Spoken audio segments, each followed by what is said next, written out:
அஸ்ஸலாமு அலைக்கும் வரஹ்மத்துல்லாஹி வபரகாத்துஹு. அபுதாபி, துபாய், ஷார்ஜா மற்றும் ஏனைய ஐக்கிய அரபு அமீரக பள்ளிவாசல்களில் வெள்ளிக்கிழமை ஓதப்படும் ஜும்ஆ உரை. வெளியீடு ஐக்கிய அரபு அமீரக அரசின் இஸ்லாமிய விவகாரத்துறை. தேதி வெள்ளிக்கிழமை ஜுமாதில் ஆஹிர் பிறை 26 ஹிஜ்ரி 1446, 27 டிசம்பர் 2024. தலைப்பு: பொறாமைப்படுவதில் எச்சரிக்கையாக இருங்கள். தலைப்பு: பொறாமைப்படுவதில் எச்சரிக்கையாக இருங்கள். எல்லா புகழும் அல்லாஹுக்கே. அவன்தான் மகத்தானவனாகவும் படைப்பாளியாகவும் இருக்கிறான். வாழ்வாதாரங்களையும் நற்குணங்களையும் அவன்தான் பகிர்ந்தளிக்கிறான். மேலும் வணக்கத்திற்குரியவன் அல்லாஹ்வை அன்றி வேறு யாரும் இல்லை. ஆட்சி அதிகாரங்கள் அவன் வசமே உள்ளன. அவனுக்கு யாதொரு இணையும் இல்லை என்று நான் சாட்சி கூறுகிறேன். எங்கள் திருநபி முஹம்மது ஸல்லல்லாஹு அலைஹி வஸல்லம் அவர்கள் அல்லாஹுவின் அடியாராகவும் தூதராகவும் இருக்கிறார்கள் என்று நான் சாட்சி கூறுகிறேன். யா அல்லாஹ், எங்கள் தலைவர் நபிகள் நாயகம் ஸல்லல்லாஹு அலைஹி வஸல்லம் அவர்கள் மீதும் அவர்களின் புனிதமிக்க குடும்பத்தினர் மீதும் தியாகம் நிறைந்த தோழர்கள் அனைவர் மீதும் உலக முடிவு நாள் வரை அழகிய முறையில் இவர்களை பின்பற்றி நடக்கும் முஸ்லிம்கள் மீதும் இறைவா நீ ஸலவாத்தும் சலாமும் பொழிந்திடுவாயாக. கவனமாக கேளுங்கள். இறைவனுக்கு அஞ்சி நடப்பதை எனக்கும் உங்களுக்கும் உபதேசிக்கிறேன். பரிசுத்த நாயனாகிய அல்லாஹ் கூறுகிறான், வத்தகுல்லாஹ் வத்தகுல்லாஹ இன்னல்லாஹ அலீமும் பிதாத்திஸ் சுதூர். அல்லாஹுக்கு பயப்படுங்கள், ஏனென்றால் நிச்சயமாக அல்லாஹ் உங்கள் உள்ளங்களில் உள்ளவற்றை நன்கு அறிந்தவனாக இருக்கிறான். அல்லாஹுக்கு பயப்படுங்கள், ஏனென்றால் நிச்சயமாக அல்லாஹு உங்கள் உள்ளங்களில் உள்ளவற்றை நன்கு அறிந்தவனாவான் என்று இறைவன் திருமறையில் கூறுகிறான். முஃமின்களே, ஆழ்மனதை தொடர்ந்து கவனித்துக் கொண்டே இருக்க வேண்டும். துர்க்குணம், கெட்ட எண்ணம் உள்ளிட்டவற்றிலிருந்து அவற்றை தூய்மைப்படுத்திக் கொண்டே இருக்க வேண்டும். குறைபாடுகளை விட்டு தமது ஆழ்மனதை நன்கு தூய்மையாக்கி கெட்ட எண்ணம் ஏற்படாமல் வைத்திருப்பவன் நிச்சயம் பாராட்டுக்குரியவன். இது குறித்து அல்லாஹு தஆலா பின்வருமாறு கூறுகிறான், கத் அஃலஹ மன் ஸக்காஹா வ கத் ஹாப மன் தஸ்ஸாஹா. எவர் பாவங்களை விட்டு தன் ஆழ்மனதை பரிசுத்தமாக்கி கொண்டாரோ அவர் நிச்சயமாக வெற்றி அடைந்து விட்டார்.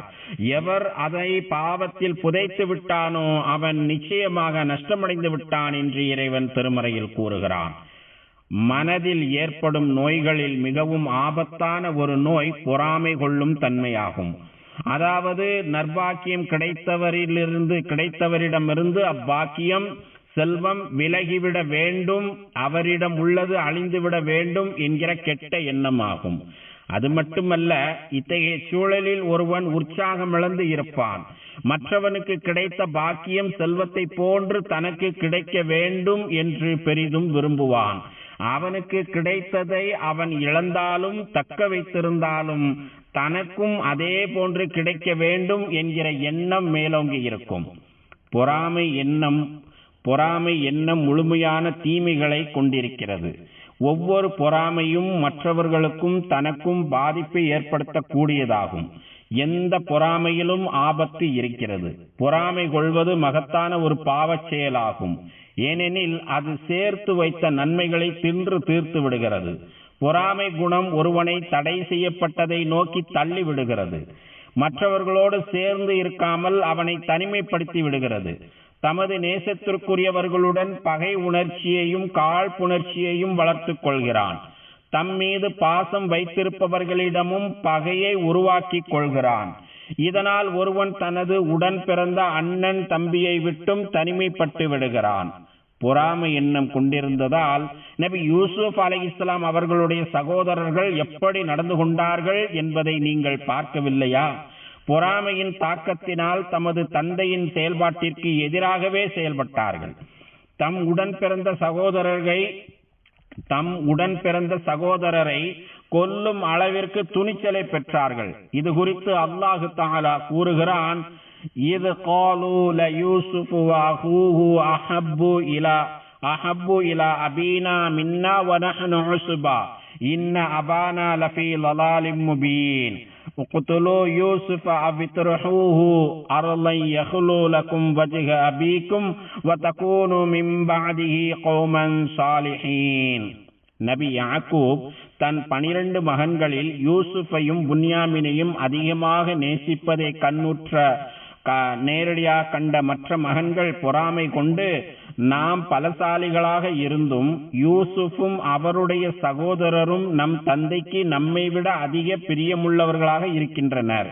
இதில் நம் தந்தை நிச்சயமாக பகிரங்கமான தவறில் இருக்கிறார் என்றும், ஆகவே யூசுஃபை கொலை செய்து விடுங்கள் அல்லது பூமியில் எங்கேனும் அப்புறப்படுத்தி விடுங்கள்.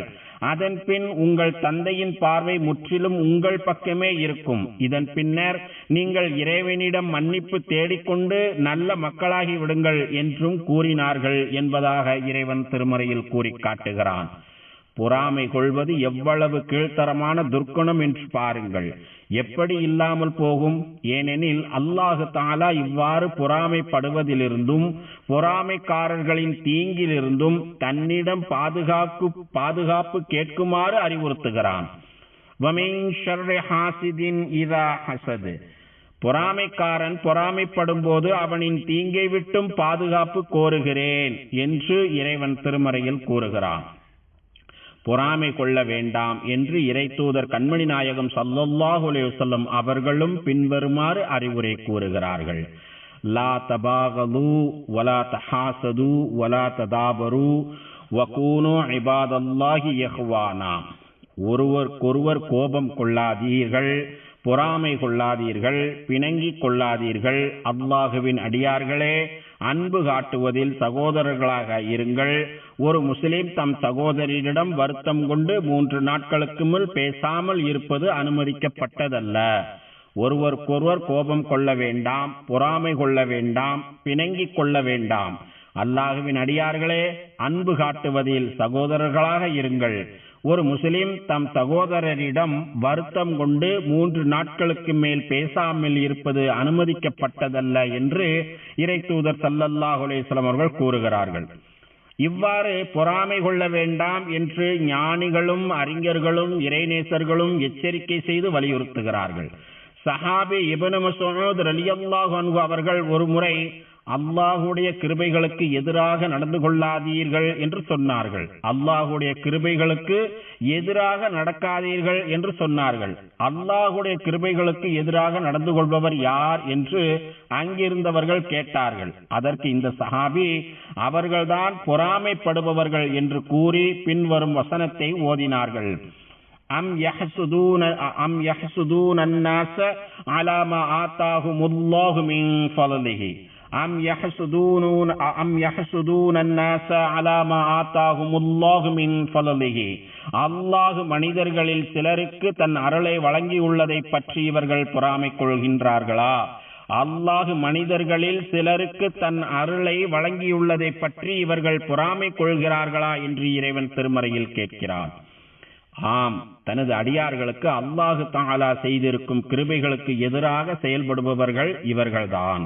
மற்றவர்களுக்கு கிடைத்த பாக்கியம், செல்வம் எல்லாம் அவர்களை விட்டு விலகிவிட வேண்டும், அழிந்துவிட வேண்டும் என்று ஆசைப்படுவார்கள். இத்தகைய மனநிலை கொண்டவர்களை பற்றி இறைவன் பின்வருமாறு கூறுகிறான். அஷஹ்தன் அலல் கைர், பொருள்கள் மீது பேராசை கொண்டு விழுகின்றனர் என்று இறைவன் எச்சரித்து கூறுகிறான். தமக்கு ஏற்கனவே கிடைத்திருக்கும் ஒவ்வொரு பாக்கியங்களையும் மறந்தே விடுகிறார்கள். ஒவ்வொரு அழகான நிலைகளையும் அசிங்கப்படுத்தி விடுகிறார்கள். நல்ல நிகழ்ச்சிகளின் போது கீழ்த்தரமாக நடந்து கொள்கிறார்கள். மற்றவர்கள் வெற்றி வாகை சூடும் போது பொறாமை கொண்டிருக்கும் இவர்களின் இதயங்கள் சுருங்கி போய்விடும். எனவேதான் மற்றவர்கள் செய்திருக்கும் சாதனைகளையும் பெற்றிருக்கும் பெருமைகளையும் குறைத்து மதிப்பிடுகிறார்கள். பொறாமை கொண்டிருக்கும் இவருடைய பிள்ளைகள் உண்மையாளர்களாகவும் தூய்மையானவர்களாகவும் இருப்பார்கள். எனினும் இவர் குறிப்பிட்ட ஒருவர் மீது பொறாமை கொண்டிருப்பதால் அவரிடமிருந்து தேவையான பயிற்சிகளையும் அறிவுரைகளையும் பெறக்கூடாது என்று, தனது பிள்ளைகளை அவரிடம் போகக்கூடாது என்று அனுமதிப்பதில்லை. யாரேனும் ஒருவருக்கு நல்ல கொடுப்பினையோ வெகுமதிகளோ செல்வமோ கிடைத்துவிட்டால் அவரின் சுற்றத்தார்கள் அவரை கண்டு பொறாமைப்படுகிறார்கள். வகுப்பில் ஒரு மாணவர் உயர்ந்து விட்டால் ஏனைய வகுப்பு தோழர்கள் அம்மாணவரை வெறுக்கிறார்கள். ஒரு நண்பர் வாழ்வில் உயர்ந்து விட்டால் அவரை கண்டு மற்ற நண்பர்கள் காழ்ப்புணர்ச்சி கொள்கிறார்கள். பொறாமை கொள்வதை சாதாரண துர்க்குணம் என்று கருதிவிடாதீர்கள்.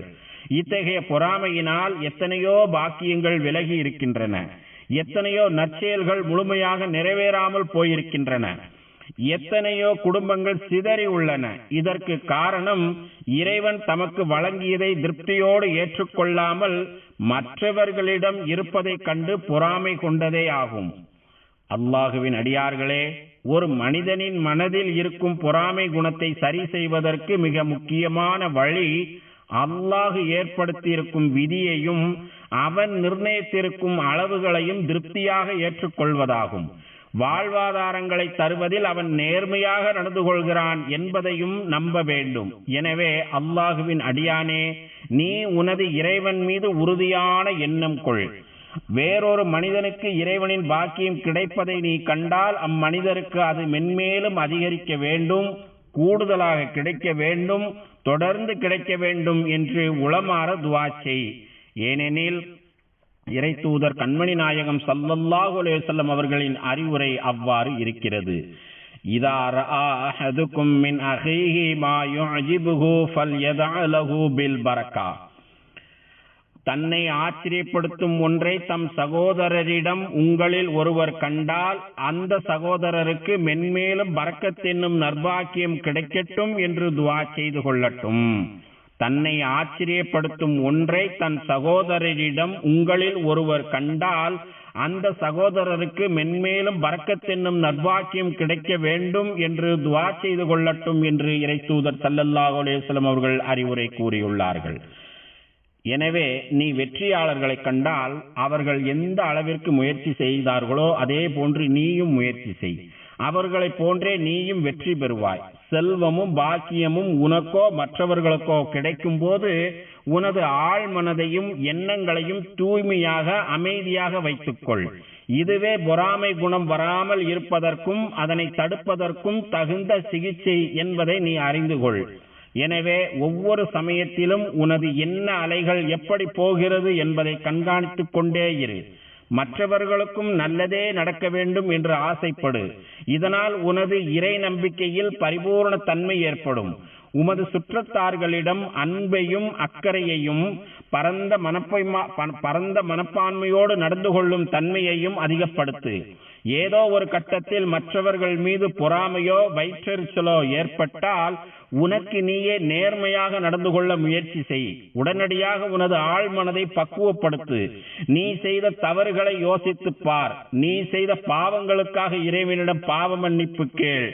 நபி யூசுப் அலைஹிஸ்ஸலாம் அவர்களின் சகோதரர்கள் எப்படி நடந்து கொண்டார்கள் என்பதை நினைத்துப் பார். ஏனெனில் அச்சகோதரர்கள் இளமை கால பருவத்தில் தவறிழைத்து விட்டார்கள். அதன் பின்னர் தாம் செய்த தவறுகளை நன்கு உணர்ந்து கொண்டார்கள். தாம் செய்த தவறுகளுக்காக அல்லாஹ்விடம் பாவ மன்னிப்பு கேட்டார்கள். தங்களை பெருந்தன்மையோடு மன்னித்து விடுமாறு தங்கள் தந்தையிடமும் கெஞ்சினார்கள். அவர்கள் கூறியதாக பின்வருமாறு வசனங்களில் இடம்பெறுகிறது. قالوا يا أبانا استغفر لنا ذنوبنا إنا كنا خاطئين. எங்கள் தந்தையே, எங்கள் பாவங்களை மன்னிக்கும்படி நீர் பிரார்த்தனை செய்வீராக. எங்கள் தந்தையே, எங்கள் பாவங்களை மன்னிக்கும்படி நீர் துஆ செய்வீராக. மெய்யாகவே நாங்கள் பெரும் தவறிழைத்து விட்டோம் என்று அவர்கள் கூறினார்கள் என்று இறைவன் திருமறையில் கூறுகிறான். மற்ற யாவரையும் விட தங்கள் சகோதரர் நபி யூசுப் மீது அல்லாஹ் புரிந்திருக்கும் மாபெரும் சிறப்பை அவர்கள் உறுதிப்படுத்தினார்கள். இத்தகைய மாபெரும் சிறப்பினால் தங்களை மன்னித்து விடுமாறு அவர்கள் தங்கள் சகோதரிடமும் மனம் வருந்தி வேண்டினார்கள். قالوا تالله لقد آثرك الله علينا وإنا كنا لخاطئين. அதற்கு அவர்கள் அல்லாஹ்வின் மீது சத்தியமாக, அல்லாஹுவின் மீது சத்தியமாக நாங்கள் உமக்கு பெரும் தீங்கிழைத்தோம். ஆயினும் நிச்சயமாக அல்லாஹ் எங்களை விட உம்மை மேன்மையாக்கி வைத்திருக்கிறான். எங்களுக்கு நன்மை செய்ய அல்லாஹ் உங்களுக்கு சந்தர்ப்பமும் அளித்திருக்கிறான் என்று அவர்கள் கூறியதாக இறைவன் திருமறையில் கூறி காட்டுகிறான். இதனால் அல்லாஹ் அவர்களை மன்னித்து விட்டான். அவர்களின் கௌரவத்தையும் மரியாதையும் உயர்த்தினான். யா அல்லாஹ், எங்கள் உள்ளங்களை தூய்மையாக வைப்பாயாக. நீ எங்களுக்கு வழங்கியவற்றை போதும் என்ற மனதோடு ஏற்றுக்கொள்ளும் திருப்தியை எங்களுக்கு தந்தருள்வாயாக. எங்கள் ஆழ் மனதையும் குடும்பத்தாரையும் செல்வங்களையும் நீயே பாதுகாப்பாயாக.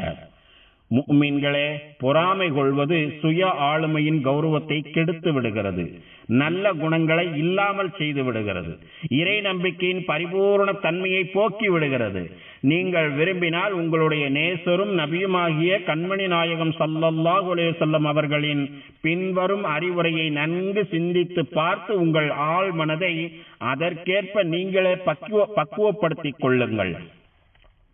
லா யுமினு அஹதுக்கும் ஹத்தா யுஹிப்ப லி அஹீஹி மா யுஹிப்பு லி நஃப்ஸிஹி.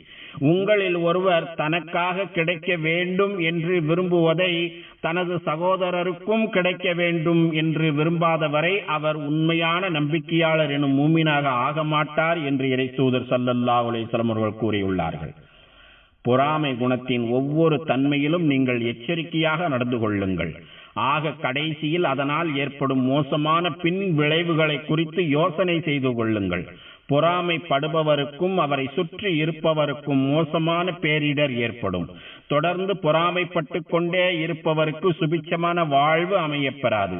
எல்லா நிலைகளிலும் அவர் அமைதி இழந்தே காணப்படுவார். நிலையான மன உளைச்சலில் தவித்துக் கொண்டிருப்பார். தனக்குத்தானே ஒரு நெருக்கடியான சூழலை அமைத்துக் கொள்வார்.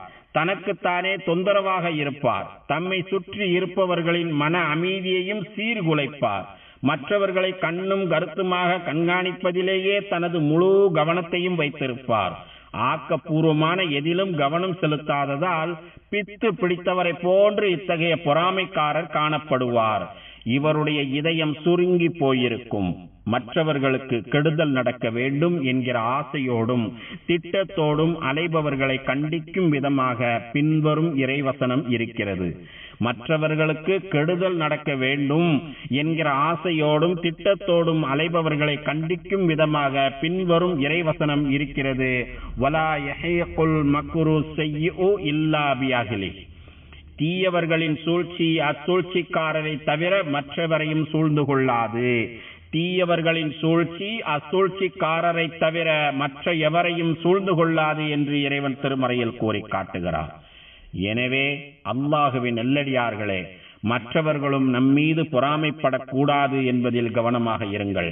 பொறாமை குணத்தை உருவாக்கும் காரணிகளை தெளிவாக தெரிந்து கொள்ளுங்கள். எனவே இறைவன் உங்களுக்கு வழங்கிய பாக்கியங்களை பெருமையாக பேசிக்கொண்டு திரியாதீர்கள். பரிசுத்த நாயனாகிய அவன் உங்களுக்கு வழங்கியவற்றை மற்றவர்கள் முன்னிலையில் மிடுக்கோடும் பகுமானத்தோடும் காட்டிக்கொண்டு அலையாதீர்கள். அதற்கு பதிலாக இத்தகைய பாக்கியங்களை பெற்றதை உங்கள் இறைவனுக்கு நன்றி செலுத்துவதற்கான வாய்ப்பாக பயன்படுத்துங்கள். மற்றவர்களுக்கும் தொடர்ந்து நல்லது செய்து கொண்டிருங்கள். இறை தூதர் கண்மணி நாயகம் ஸல்லல்லாஹு அலைஹி வஸல்லம் அவர்களின் பின்வரும் சொற்களை நீங்கள் கவனிக்கவில்லையா? இன்ன குல்லதி நிஅமத்தின் மஹ்சூத். நற்பாக்கியம் பெற்ற ஒவ்வொருவரும் மற்றவர்களால் பொறாமை கொள்ளப்படுவார். நற்பாக்கியம் பெற்ற ஒவ்வொருவரும் மற்றவர்களால் பொறாமை கொள்ளப்படுவார் என்று இறை தூதர் ஸல்லல்லாஹு அலைஹி வஸல்லம் அவர்கள் கூறியுள்ளார்கள். இந்த எச்சரிக்கையில் கவனமாக இருங்கள். எனவே உங்களை மற்றவர்களோடு ஒப்பிட்டு பார்க்காதீர்கள், பேசாதீர்கள். அவர்களுக்கு முன்னிலையில் உங்களை நீங்களே உயர்த்தியோ தாழ்த்தியோ பேசாதீர்கள், பார்க்காதீர்கள். உங்கள் இறைவனின் பின்வரும் வசனங்களை நன்கு சிந்தித்து பாருங்கள். வலா ததமன்னௌ மா ஃபல்லல்லாஹு பிஹி பஅலக்கும் அலா பஅல். உங்களில் சிலரை சிலர் மீது அல்லாஹ் மேன்மையாக்கி அருள் புரிந்து இருப்பதை பற்றி பேராசை கொள்ளாதீர்கள் என்று இறைவன் திருமறையில் கூறுகிறான். இந்த வசனத்தை பின்வருமாறு நிறைவு செய்கிறான். வஸ்அலுல்லாஹ மின் ஃபضலிஹி இன்னல்லாஹ கான பிகுல்லி ஷைஇன் அலீமா. ஆகவே அல்லாஹுடைய அருளை கேளுங்கள், நிச்சயமாக அல்லாஹ் அனைத்தையும் நன்கறிந்தவனாக இருக்கிறான் என்று இறைவன் திருமறையில் கூறுகிறான். இதனால் உங்களுடைய இவ்வுலக வாழ்வு சுபிட்சமாக அமையும். மறுமை வாழ்விலும் நீங்கள் வெற்றி அடைவீர்கள். யா அல்லாஹ், உனக்கும் உனது தூதர் முஹம்மது ஸல்லல்லாஹு அலைஹி வஸல்லம் அவர்களுக்கும் நீ யாரையெல்லாம் பின்பற்றி நடக்கச் சொன்னாயோ அவர்களுக்கும் நாங்கள் முழுமையாக வழிபடுவதற்கு எங்கள் அனைவருக்கும் அருள் புரிவாயாக. அல்லாஹ் தனது திருமறையில் கூறுகிறான். யா அய்யுஹல்லதீன ஆமனு அத்தியுல்லாஹ வ அத்தியுர் ரசூல வ உலில் அம்ரி மின்கும். ஈமான் கொண்ட நல்லடியார்களே, அல்லாஹுக்கு கீழ்ப்படியுங்கள், இன்னும் அல்லாஹுவின் தூதருக்கும் உங்களில் நேர்மையாக அதிகாரம் வைப்பவர்களுக்கும் கீழ்ப்படியுங்கள் என்று இறைவன் திருமறையில் கூறுகிறான். யா அல்லாஹ், எங்கள் தலைவரும் எங்கள் நபியுமாகிய முஹம்மது நபி ஸல்லல்லாஹு அலைஹி வஸல்லம் அவர்கள் மீதும் புனிதமிக்க அவர்களின் குடும்பத்தினர் மீதும் தியாகம் நிறைந்த அவர்களின் தோழர்கள் மீதும் ஸலவாத் என்னும் ஈடேற்றத்தையும் சலாம் என்னும் அமைதியும் பரக்கத் என்னும் நற்பாக்கியங்களையும் தந்தருள்வாயாக. மேலும் நல்வழி காட்டும் ஹலீஃபாக்களாகிய அபூபக்கர், உமர், உஸ்மான், அலி ரலியல்லாஹு அன்ஹும் ஆகியோர்களையும் சங்கை நிறைந்த அனைத்து தோழர்களையும் அவர்களை தொடர்ந்து வந்த தாபியீன்களையும் உலக முடிவு நாள் வரை இவர்களை அழகிய முறையில் பின்பற்றி நடக்கும் முஸ்லிம்களாகிய எங்கள் அனைவரையும் நீ பொருந்திக் கொள்வாயாக. யா அல்லாஹ், இந்த தேசத்தின் ஜனாதிபதி மாண்புமிகு ஷேக் முஹம்மது இப்னு ஜாயித் அவர்களுக்கு அனைத்து நல்ல முயற்சிகளுக்கும் நீ உதவி புரிவாயாக. யா அல்லாஹ், மாண்புமிகு ஷேக் ஜாயித், மாண்புமிகு ஷேக் மக்தும் மற்றும் மாண்புமிகு ஷேக் ஹலிஃபா பின் ஜாயித் மேலும் ஏனைய அமீரக ஆட்சியாளர்கள் உனது பொருத்தத்தை நோக்கி உன்னிடம் வந்து சேர்ந்த காலம் சென்ற ஆட்சியாளர்கள் அனைவருக்கும் நீ அருள் புரிவாயாக. யா அல்லாஹ், எங்கள் தந்தைமார்களுக்கும் தாய்மார்களுக்கும் நீ கிருபை செய்வாயாக. மேலும் எங்கள் இரத்த வழி உறவினர்களுக்கும் யாருக்கெல்லாம் நாங்கள் கடமைப்பட்டிருக்கிறோமோ அவர்களுக்கும் நீ கிருபை செய்வாயாக. எங்கள் இறைவனே, எங்களுக்கு நீ இம்மையிலும் நன்மை அளிப்பாயாக, மறுமையிலும் நன்மை அளிப்பாயாக. நரக நெருப்பின் வேதனையிலிருந்து எங்களை நீ பாதுகாப்பாயாக. ரப்பனா ஆத்தினா ஃபித் துன்யா ஹஸனத்தன் வ ஃபில் ஆখিরাতি ஹஸனத்தன் வ கினா அஸாபன்னார். அல்லாஹுவின் அடியார்களே, மகத்தான அல்லாஹுவை நினைவு கூறுங்கள், அவன் உங்களை நினைவு கூறுகிறான். அவன் வழங்கிய அருட்கொடைகளுக்கு நன்றி செலுத்துங்கள், அவன் அதனை உங்களுக்கு மேலும் அதிகப்படுத்தி கொடுக்கிறான். தொழுகையை நிலைநாட்டுங்கள். ஸதகல்லாஹுல் அலீம். வஸ்ஸலாத்து வஸ்ஸலாம் அலா ரசூலிஹின் நபியில் கரீம்.